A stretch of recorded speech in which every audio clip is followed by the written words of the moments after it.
So the Gibraltar Deposit Guarantee Scheme protects depositors in the event a bank is unable to repay its deposits.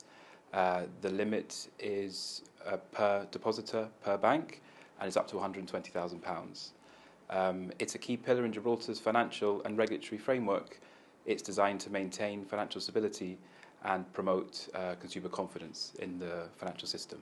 And that limit, the £120,000, has recently been raised. What was the reason for this, and what happens if you've deposited over £120,000?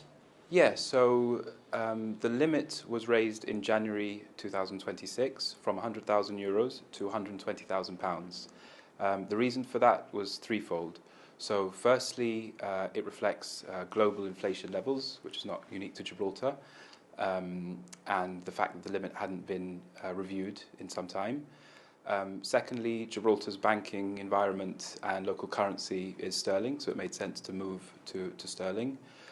The old limit had been transposed from EU legislation, which is why it was in euros. And thirdly, broader international developments with regards to deposit protection.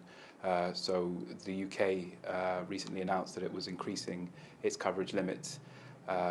So as a result of those three factors, we consulted with the Gibraltar Bankers Association and with industry themselves, and proposed to increase the limit to £120,000, which was fully supported by local banks in Gibraltar.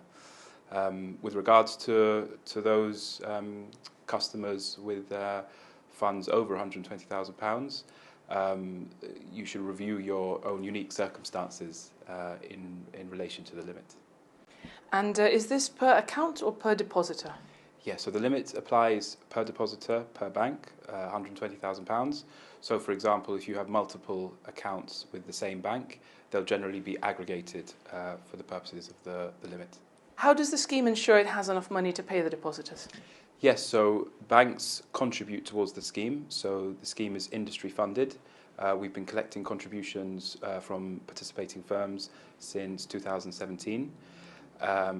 We have to meet pre-defined regulatory targets in legislation, which is part of international best practice and standards. And is this only for regulated institutions? Yes, so the Deposit Guarantee Scheme is for participating banks and credit institutions which are regulated by the GFSC. Does this cover the Gibraltar Savings Bank? So no, the Gibraltar Savings Bank is a government entity and is not part of the Gibraltar Deposit Guarantee Scheme. And what lending institutions does this cover? Does it apply to any lending institution? No, so not all lending institutions are covered by the scheme. It applies to deposit-taking entities, for example, credit institutions. So, for example, if you hold a current account or savings account with your bank, that will be applied. For more information, you can check out our website, www.gdgb.gi, or you could email us on resolution@fsc.gi.